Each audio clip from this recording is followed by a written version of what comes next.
All right, let's start this over. I had the sound off. I'll edit that later. But basically, uh, this video is about Trump's pro-choice position because he's technically pro-choice. But I think a lot of Republicans are pro-choice. It's just they hide under the pro-life incrementalism so that they can make a deal. And Trump hints to this in this interview that I'm about to show you. So we're gonna watch the interview. You can hear it from his own mouth. I'm not putting any words, but like me being an abolitionist, meaning that I want to stop, like I want to outlaw abortion from conception because I believe it is from conception. It's a human life, and I believe that a lot of, especially establishment Republicans, use the hide behind pro-choice, even Trump, or I mean pro-life, even Trump, and because they can make an incrementalism because they can make a deal where like, oh, okay, 9 weeks, 15 weeks, that you can't, and they get the bill and they're like, oh, well, we tried, da da da, like they did with Obamacare and other things. But I think a lot of establishment Republicans are actually pro-choice or pro-murder of the baby. They don't actually care. They just use the pro-choice as a label because a lot of their constituents are pro-life. Or sorry, they just use the pro-life tag as a shield, right? It's because a lot of their constituents are also pro-life, and so they have to feign like that's what they are, and that they hold these religious beliefs and stuff like that. But a lot of them don't actually, they don't actually hold to those, and that I think a lot of them really don't care about the abortion thing. I think they have to do that to get votes, and that's supposed to be a Republican thing. But like I think them like Trump, they hide behind it. But I'm gonna play the interview, and you can make the decision for yourself.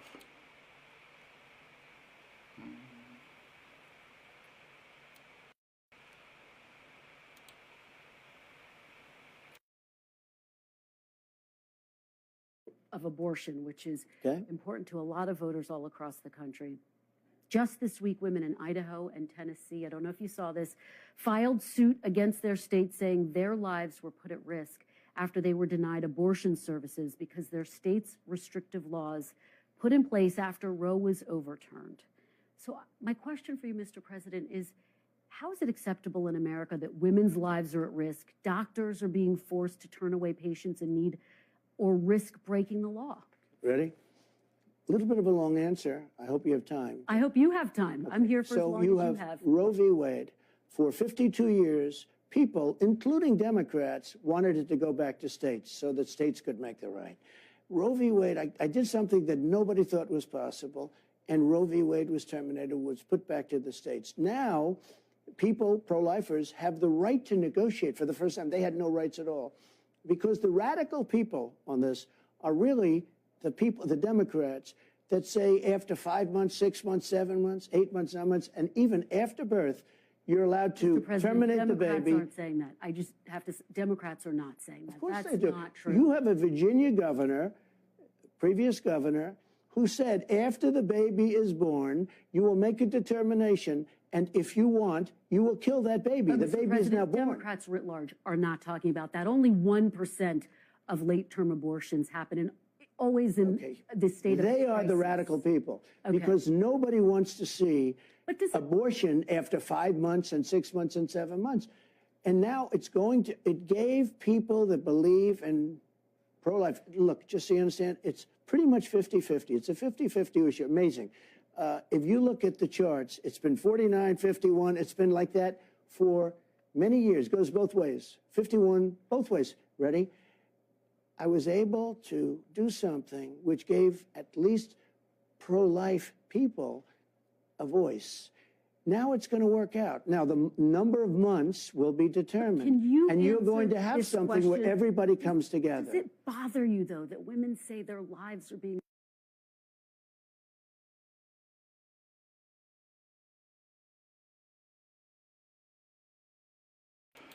Okay, so he's talking about Roe versus Wade. He's taking credit for having it repealed. He's saying that he gave pro people a voice.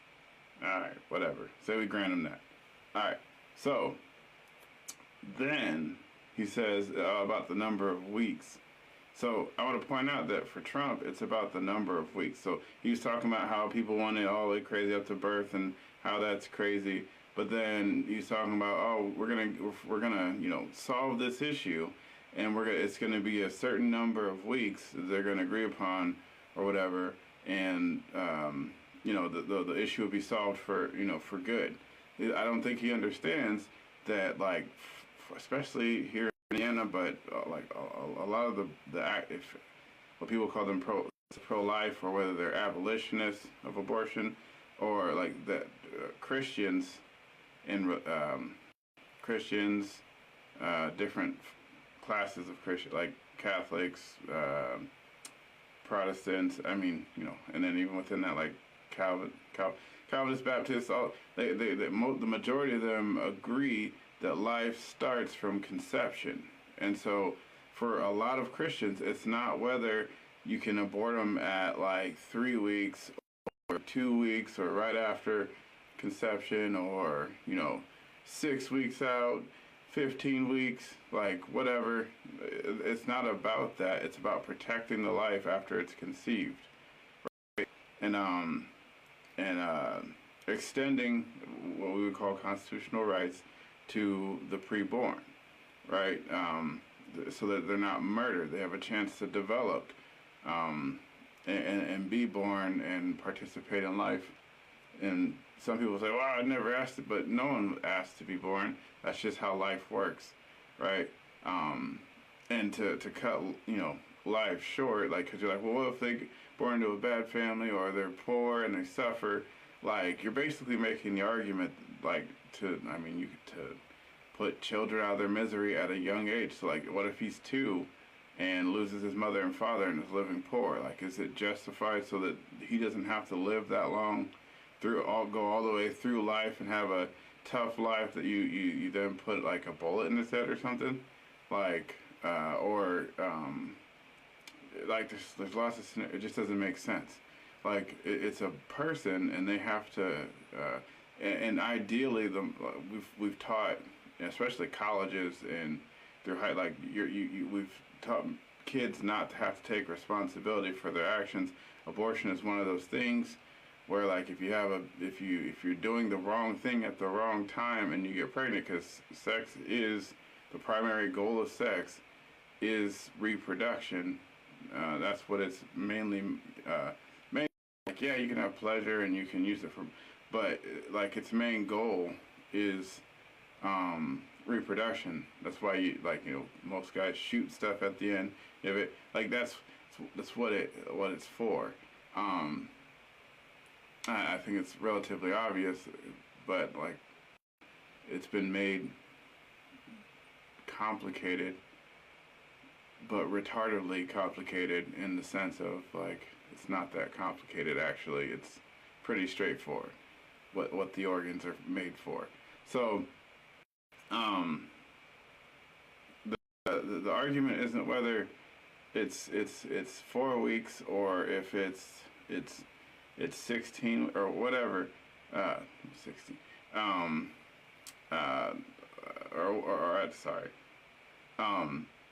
or whether, like, if the baby's born or whatever. Like, that's not the argument. Is whether it's a life or not, and does it deserve to be protected? Is it a human life, or can we just murder humans because at some point they're dependent on another person if they can't? So, like, if you're old and you can't live without help of another person, does that give you the right to murder them? And people will say, well, only if they're in the womb, because it's not a baby until it exits the womb, that's again retarded. And some of this is taught in colleges, and you're paying for your kids to go there and be made retarded.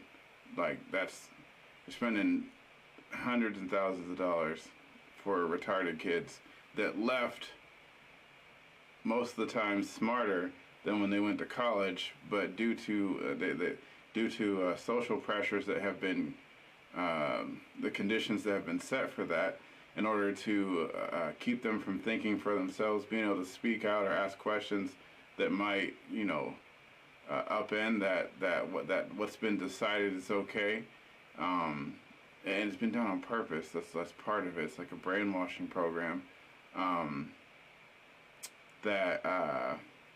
You paid for your kids to be made retarded, and they've retarded their thinking. But so moving forward,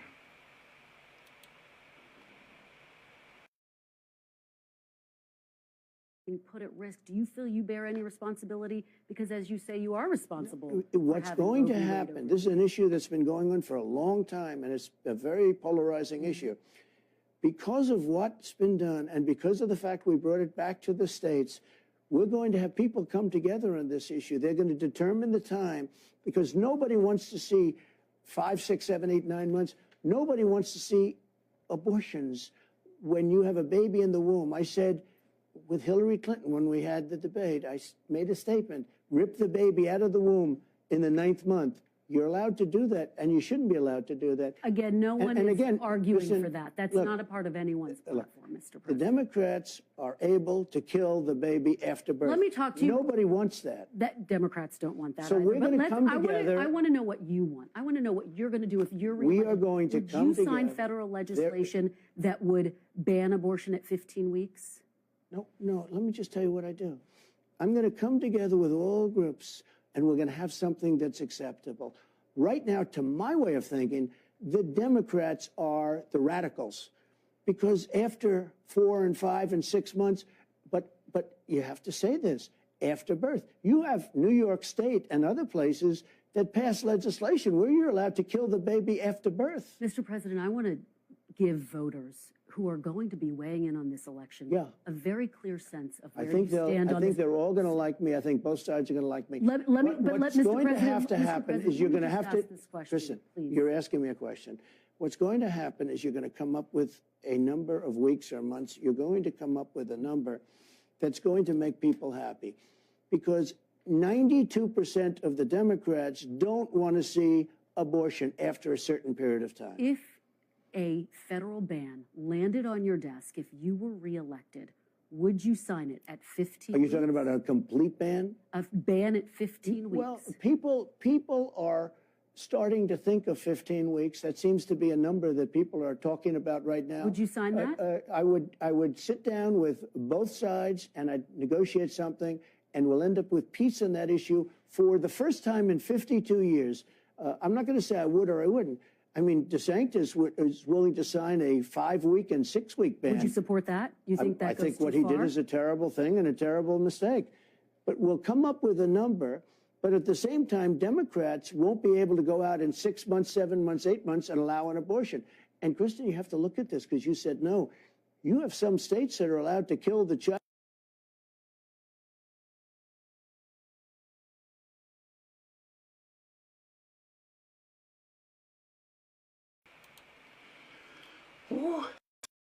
He admitted himself. So, like, this isn't a question of whether what he can negotiate, but he's actually criticizing Ron DeSantis because he signed a what do you say, 4-week ban or something like that.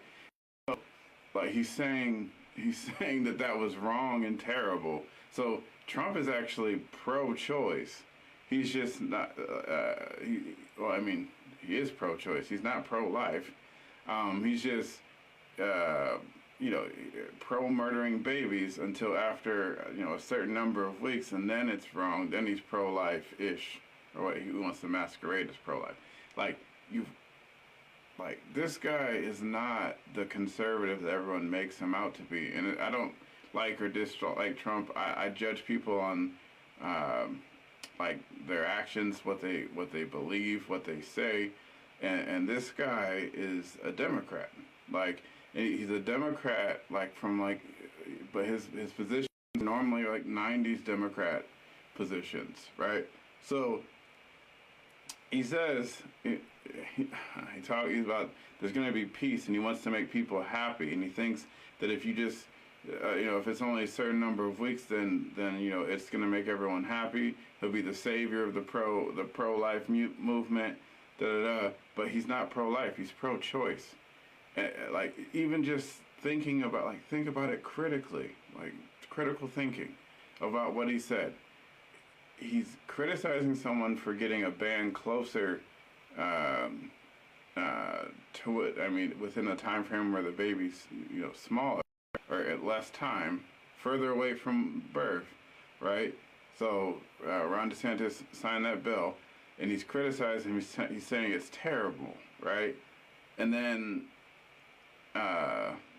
he's saying, well, it's not. And then he's criticizing the Democrats, and he's telling them that some of them want like after birth and this and that. So like he's basically saying that like as long as it's within the week period that he chooses, which isn't going to be. So we know it won't be closer than 4, and we know it'll be more than that. So like he's pro-choice. He's playing a game. And just the way he speaks, and you can tell this. But I want you to keep listening, because then you could see him talk about he's pro-choice because he's happy.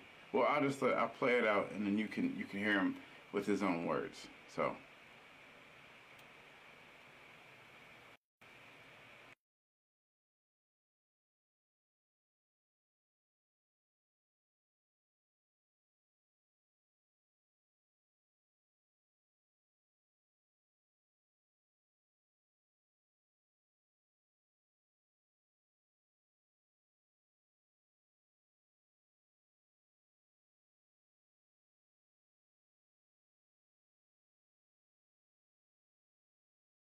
Child after birth, and you can't allow that. But Mr. President, again, no one is calling for a child to be killed after birth. No one's calling for that. But you have legislation. But let me just ask you. Listen, you have legislation in certain states where it's allowed. Mr. President. The governor of Virginia, previous governor, who was a whack job. I call him the Michael Jackson governor. No one's talking about that governor, as part of their platform. I want to know what that governor said you can kill the baby after birth. But Mr. President, this is about what you would do if you were reelected. As you know, you upset. We will agree to a number of weeks, which will be where both sides will be happy. We have to bring the country together on this issue. Mr. President, when you talk about negotiating, I think a lot of people think to themselves, this is an issue that they care about deeply in their hearts.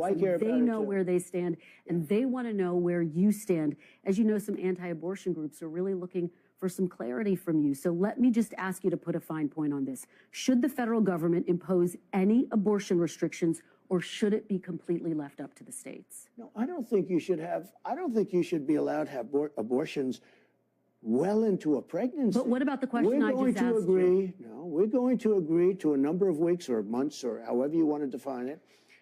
And both sides are going to come together, and both sides, and this is a big statement, both sides will come together, and for the first time in 52 years, you'll have an issue that we can put behind us. At the federal level? It could be state or it could be federal. I don't frankly care. So you're not committed to a ban at the federal level? I will say this, everybody, including the great legal scholars, love the idea of Roe v. Wade terminated so it be brought back to the states. It sounds like that's what you think, too, that it should remain a state issue. I would say this, from a pure standpoint, from a legal standpoint, I think it's probably better, but I can live with it either way. It's much more important. The number of weeks is much more important. But something will happen with the number of weeks, the amount of time, after which you can't do it. And you know what? The most powerful people that are anti-abortion are okay with that now. And you know what? They weren't okay with that even a year ago. Your former Vice President, Mike Pence, believes that a fetus should have constitutional rights. Do you believe that, Mr. President? Mike Pence said something about 15 weeks, too, which was a big change for Mike Pence because Mike Pence had no exceptions. I have exceptions, by the way. I think people should have exceptions. I think if it's rape or incest or the life of the mother, I think you have to have exceptions. Does a fetus have constitutional rights, Mr. President? And a lot of people, when they don't have exceptions. Now, I will tell you that I think most people, most Republicans are willing. You go life of the mother, rape, incest. I think most of them are there. But should a That's a fetus big have statement. constitutional rights, Mr. President? Well, I don't know. I don't know what he's saying, because before he wanted, you couldn't have abortion. But what are you saying? Now all of a sudden, excuse me. Now all of a sudden he's saying 15 weeks. I said, wow, where did that come from? That's a radical change. Look, something is going to happen that's going to be good for everybody, and that's what I'm almost like a mediator in this case. They wanted Roe v. Wade terminated because it was inappropriate. We got it done. Something's going to happen. It's going to be a number of weeks. Something's going to happen where both sides are going to be able to come together. And then we'll be able to go into other things like the economy, our military. Are you saying a federal ban with exceptions? What I say is very simple, because you can't put words in my mouth like that. I Because just you've been want to hearing me understand. talk about this issue, and Yeah. I think talk about it very productively. It could be a state ban. It could be a federal ban. But Democrats want that too. Democrats don't want to see abortion in the 7th month. Okay, I speak to a lot of Democrats. They want a number. There is a number, and there's a number that's going to be agreed to. And Republicans should go out and say the following, because I think the Republicans speak very inarticulately about this subject. I watched some of them without the exceptions, et cetera, et cetera. I said, other than certain parts of the country, you're not going to win on this issue. But you will win on this issue when you come up with the right number of weeks, because Democrats don't want to be radical on the issue. Most of them, some do. They don't want to be radical on the issue. They don't want to kill a baby in the 7th month or the 9th month or after birth. And they're allowed to do that, and you can't do that. I have a very robust foreign policy section to get to. Okay. I do want to give you an opportunity to talk about some of your legal challenges. So if we could do that first, and then we'll move on to foreign policy. You are facing 4 indictments. Biden indictments, excuse me. Biden.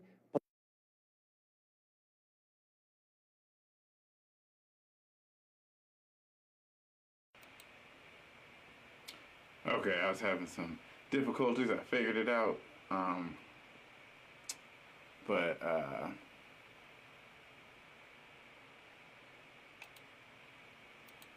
Yeah, I learn a little bit more every time. All right, so there you have it. He said he's not pro-life, he's pro-choice. It just depends on the number of weeks. And then he was bragging, or he was gleeful that Mike Pence had went from no exceptions to exceptions and to 15 weeks. Like, all right, so the mother's life, if the mother's life is in danger, then yeah, you do whatever you can, and if you can't save them both, then yeah, save the mother if you have to. But incest and rape, like, it's not the baby's fault. So I don't understand why you would kill the baby. Like the even at rape, like the baby isn't the one. So, and you're like, well, you're gonna make him. No, she doesn't have to keep the baby. She just has the baby and then is put up for adoption. But then also, like, there's also technology out there now that where you can raise artificial wombs, where you can actually take a baby from rape in those exceptions and put them and grow them in an artificial womb. Yeah, but I mean, we're not there yet. We're working on, but at the end of the day, like, no, whether it's a rape, because there's lots of, you would never know. There's people walking around you who were conceived in rape and are really good people. Maybe some of your best friends or stuff. Like, you just don't know. And just because they're conceived in rape doesn't make them less of a person. So, I mean, that's just my, it's not just my argument, because it's the truth. It doesn't, whether you're conceived in rape or in love or by accident, it doesn't change that you're a human life and that you're made in the image of God. If you're religious, it's an image bearer, right? And to murder that little baby is to basically assault God. I mean, that's why Satanists, that's why they do that. Like, or when they kill little babies, or they champion it, because and why they target your kids, you know, like groom your kids and stuff, it's because they're trying to destroy their innocence. And for like hardcore Satanists, like the reason they attack kids is that's like the closest, the most horrible thing they could do to get to God, right? So that's what they do, and that's how they wage a war. But if you take that out of the equation, and like it's a person. If you're human rights, then like that, when at conception, when it's given a life, and it like, oh well, it's a club of, like, no, that's a human life. It's developing. It's a human life in developing through stages, right? So it's a life. And then the argument of, well, you know, what about a miscarriage? Miscarriage is natural. That's something. Just like if you're sitting there eating ice cream and your heart stops, or like whatever, you suddenly fall over and die, or whatever. Like, that's natural. There's nothing that's out of human's hand. That's not murder. But what is murder is when the mother decides to have a doctor tear apart the fetus, or take pills to kill the fetus. That's murder. And I mean, yeah, it just is. But yeah, it's crazy. So this next video should clarify, because he has a little bit more information on Trump's position. So I'm going to play, and he's an abolitionist. This is from Abolitionist Rising. So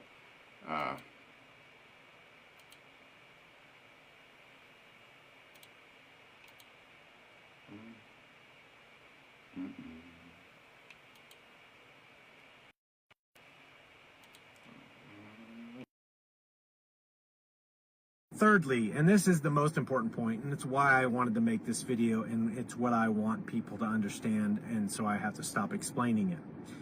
When, say, Joe Biden says that, you know, he's for abortion on demand for any reason whatsoever. Maybe he doesn't say that directly, but say the Democratic platform is abortion on demand. And Democrats are for abortion at any stage during pregnancy, and some Democrats are even for abortion after birth. What you'll see is one, just real quick clarification, that's not exactly true. A lot of Democrats are actually for maybe putting restrictions on abortion at a certain period, maybe 20 weeks, 24 weeks. A lot of them will say at viability, right? So a lot of them will say, I don't think abortion is good after viability, because they don't believe in the value of human beings just because they're made in the image of God. They believe that human beings who can live on their own outside of the womb are valuable. Now, of course, a baby at, you know, outside of the womb at 24 weeks is going to be the NICU, and a baby outside of the womb at 2.5 years is still not able to live on their own. But I think they just generally mean a baby that wouldn't die instantaneously if they were outside of the womb is a life worth protecting. And so that's actually the position of a lot of Democrats, and their desire to keep abortion legal isn't, generally speaking, they want abortions through all trimesters of the pregnancy. They kind of want the abortions that do happen to remain legal, and that is, I think, we don't need to misrepresent them, because they're actually being more accurate, because they know that most abortions, and you hear secularists and you hear liberals and progressives say this all the time, that they know that most abortions happen early on in pregnancy. In fact, we're talking most abortions happen in like the first trimester, like the vast majority happen in the first trimester. There's a small percentage that happens between like 14 and 20 weeks, but the vast majority, I think it's like 93%, happen in the first trimester in the first 13 weeks, and then you got like 6%, 5 to 6% that happen between 14 and 20 weeks, and then only 1% happen after 20 weeks. And so they basically are arguing for abortion, keeping abortion as it is legal. Now, here is the important point of this video. when you see someone argue that the reason that you got to vote for Donald Trump over Joe Biden is because Joe Biden is worse on abortion than Donald Trump, the thinking goes like this. Joe Biden and his party are for abortion through all 9 months of pregnancy. And Donald Trump isn't for that. So it's like this side is like demonic. This side is for aborting babies all the way up to the point that they're born and maybe shortly thereafter. Donald Trump, at least he's not for that, right? That is the argument that's being made. Problem is, massive problem, is that the kind of abortion that Donald Trump is for, that he would suggest, like he would suggest putting like a 15-week federal ban into place, and he would support states banning abortion to 12, 15 weeks or something like that. Whenever a state suggests like a 6-week ban, he calls them out and he opposes them. Whenever a state wants to ban all abortions, of course Donald Trump is very opposed to that and would use the Oval Office and his platform as president to oppose that. He might not send in the troops, but he is very much going to use his power to speak out against that. But Donald Trump, when he's for reasonable, like you'll sometimes see Republicans use this frame like, I'm not as bad as my Democratic opponent who's for all abortions. I am for reasonable abortions. The problem is within reasonable abortions is 99% of abortions. And this is what I have to keep typing all over the place. Whenever someone says, the reason that Donald Trump is better than Joe Biden is because Joe Biden is for full-term abortions and Donald Trump is not for that, the missing fact is that 99% of the abortions that happen would still happen under Trump, and there is no difference. So it's basically like it's a weird sort of straw man. It's like basically saying my candidate is a compromiser and isn't going to do everything, but at least he's not going to do what Biden would do. But what Biden would do is identical to what Trump would do if you're just counting abortions. So you can look this up. You can just Google, you don't have to take my, word for it. You don't have to take my stats for it. You can look it up and you can see what the CDC says. You can look at Guttmacher and what they say, and you can look at these things because it's important to have facts behind your feelings. Someone may feel that Donald Trump is so much better than Joe Biden, and that somehow justifies them voting for Donald Trump. But if they look at the facts, it might come down as 99% of the abortions would happen under Donald Trump and Biden. And so Biden, maybe 1% more would happen. And maybe that 1% is enough for you. But the problem is that, say Trump got in there and he criminalized that 1%, which there's never been any indication that he would. Because usually that 1% is the sort of life of the mother situation. Like an abortion performed after 20 weeks is usually because of some kind of severe fetal abnormality. The doctors are saying the baby's going to die, have a terrible life, and all this kind of stuff. And so there's a sort of a late-term abortion. That's usually what it is. And Republicans, and certainly people like Donald Trump, have been, very much in favor of those kinds of abortions, right? Kill those kids. So, I don't think there's any difference in the actual number of abortions that would take place under a president who says, I'm for abortion all the way through pregnancy, and a president who says, I'm for abortion through 15 weeks. Because a president...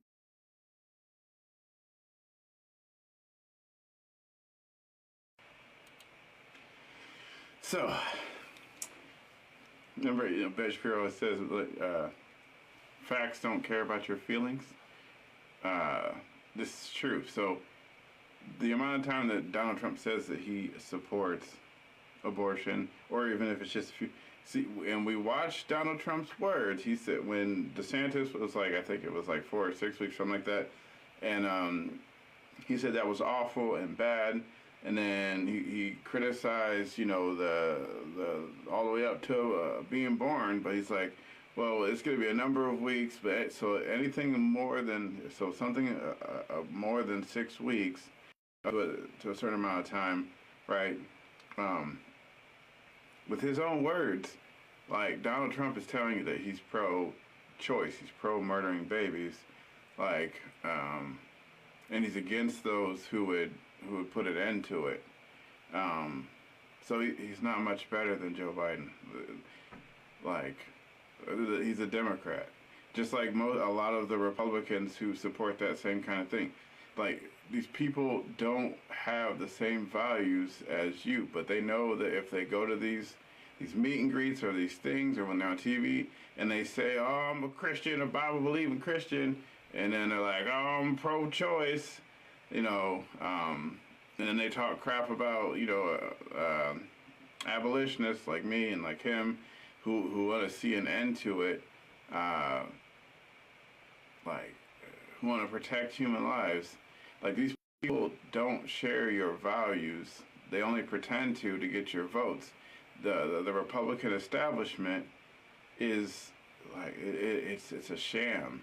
Like, it is a uniparty. So with the Democrat, like they just have a different, like, it's slightly less.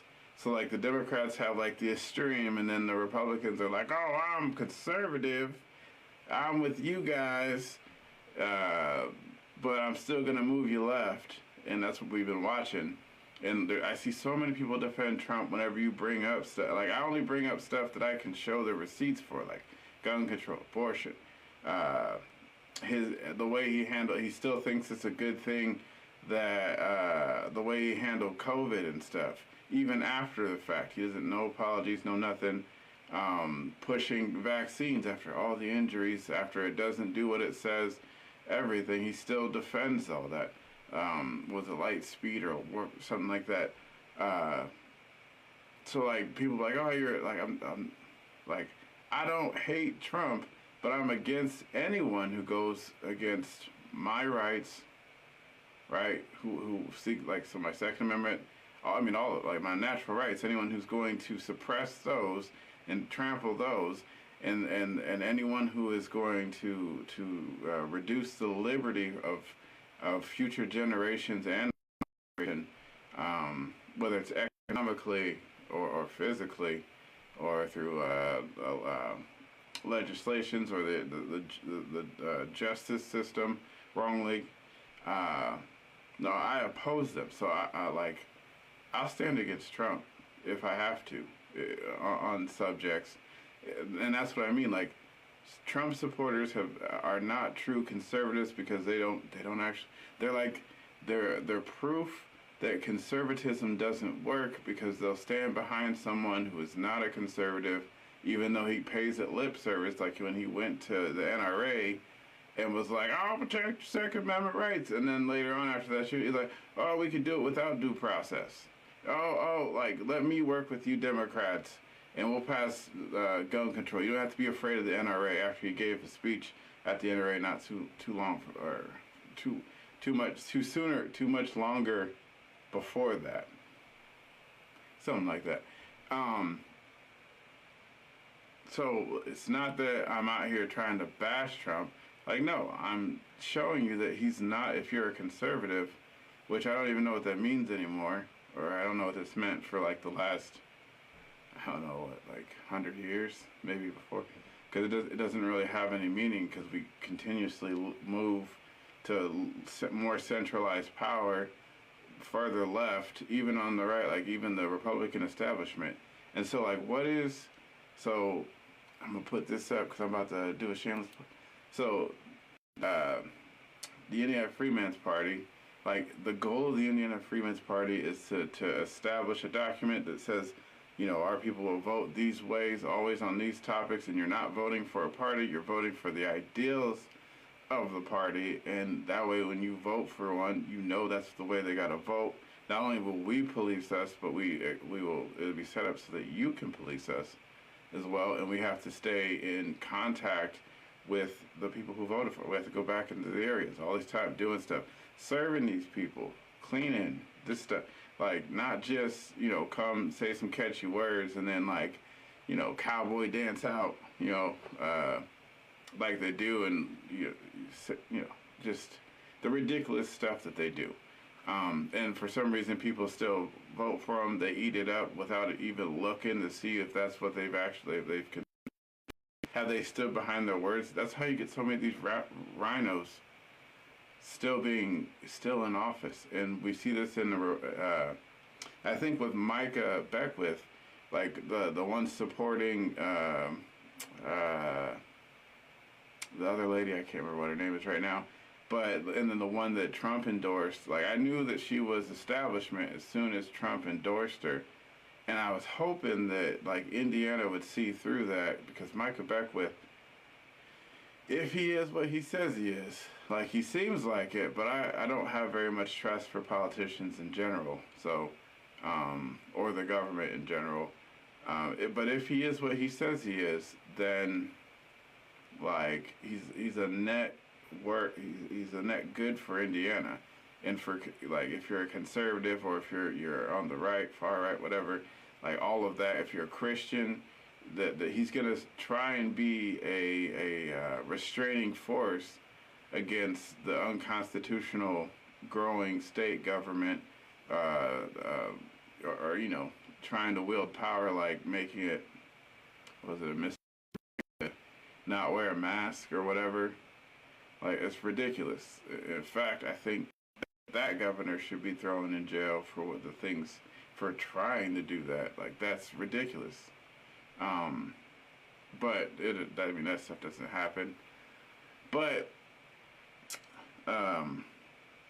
yeah, so just, I'm trying to wake people up, like, so that our children can have a better future. They're already being brainwashed, like, they've already been left so, like, we have to unbrainwash the generation that's growing up now, and we have to take back our kids, start teaching them math, science, like real math and science, start teaching them your traditional values, your Christian values, your I don't know, Jewish values, whatever.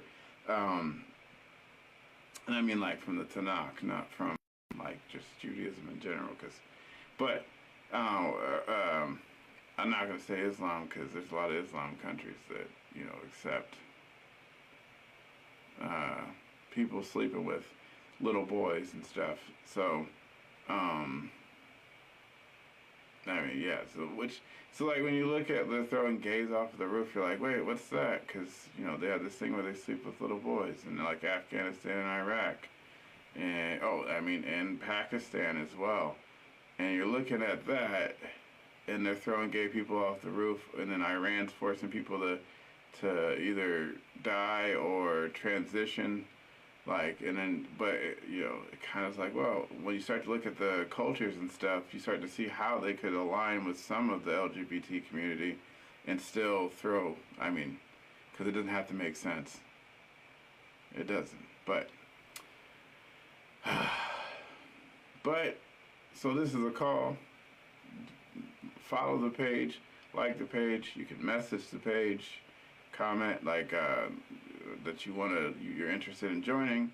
Like, I will get with you, and we can start talking about this. I'm working with other people to learn the system better, so that we can run for, like, school boards and stuff like that. Because the first step is to get into the Fort Wayne school system and start changing. Because, like, I think a large portion of the day should be focused on, in middle school especially, should be focused on learning your local government institutions, how they work, how to run for candidacy, what each position, what powers it has, right, and over your local, and then work your way up, and then also, like, the United. So a lot of people learn basics about the federal government, but it's more important to know how your local government works, because that's what is going to have the most say over you. And then also picking a governor who's willing to stand up to the federal government, and like, yeah, and then to the point where, depending on like how far they cross the line, that they're willing to mobilize the militia to protect the state from that, or arrest federal agents and stuff like that. Like if they're you have to have someone who's willing to have the best interest of Indiana, of Hoosiers, in mind, and it should always be moving towards freedom, right? Because we've been moving towards subjugation, towards slavery, especially with all these programs and all this stuff. Instead of fixing the problems, the government's like, oh, well, just rely more and more on us, and then we'll make you. I mean, you got to give up some of your freedoms, but and give up a lot of your money, but we'll make sure you have insurance, or we'll make sure you have this, instead of fixing the actual health problem, right? The costs and all that stuff. I'm not saying that there's a route to it that allows it to happen, and the government can eliminate that route, right, without having to take over the healthcare or whatever. So like it can help govern that system. It can help govern like the effects of. Because I know that I think it's a certain medication, but I remember this guy. He bought this medical company, and they make this medication, and they're the only ones, and then he just jacks up the price for no reason. Like he could sell it at whatever price he wants. Well, I honestly think that medication should be like anyone that once it's discovered, figured out, that anyone should be able to copy it and sell it, because that's at that's in the best interest of the people, because it'll make it cheaper if it's not from a sole provider. So I think there are some things, like medicine and things like that, you should be able to get it from several different places, and then not have to. And then the insurance problem as well. So not having to have a middleman, the more you can cut out, so that you don't have to have insurance, that you can pay for yourself, and the places will have to. They can't charge more than people can pay. Otherwise, they're not going to make any money. But since you have that middleman, the insurance company, then they can charge whatever they want for the insurance company. And it drives up. So if you can eliminate that stuff as much as possible, to where like the average person can pay for their services out of pocket, it's affordable, then you'll eliminate a lot of those high prices, I believe. And from what I've been looking at, it makes sense. But there's still more people I got to talk to, and more stuff I have to do to get a game plan for that.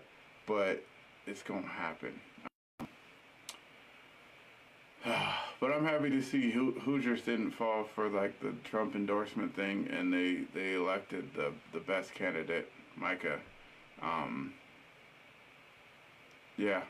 hoping that it continues to develop that way, to where like the Hoosier conservative or the Hoosier Republican is different from the rest of the nation, and that we don't care about whether Trump says it or not. What we care about is the facts behind it. Is this person really the best for us? Like it's not the lip service. Like so often, much of what Trump does is lip service, and the people he supported are only the people who like say good things about him and do what he wants. But if they do something that goes against what he wants, but it's still the right thing, then he talks bad about him. Like DeSantis, that's why he doesn't like DeSantis, because DeSantis decided to run, and then so all of a sudden DeSantis is the devil, whereas before he was saying he was great, which I've been making shorts and stuff of these compilations I've seen on this other I think it's Dave Rubin, but I try to put links to the full video in some of the shorts, like so that the person that made it has the credit. So because he deserves it. Dave Rubin is awesome. But yeah, go check that stuff out. And I'm gonna end this now. Shalom, and until next time. Hopefully next time I'll have Rodney. Sorry about Thursday. No, we didn't do this Thursday. I don't think.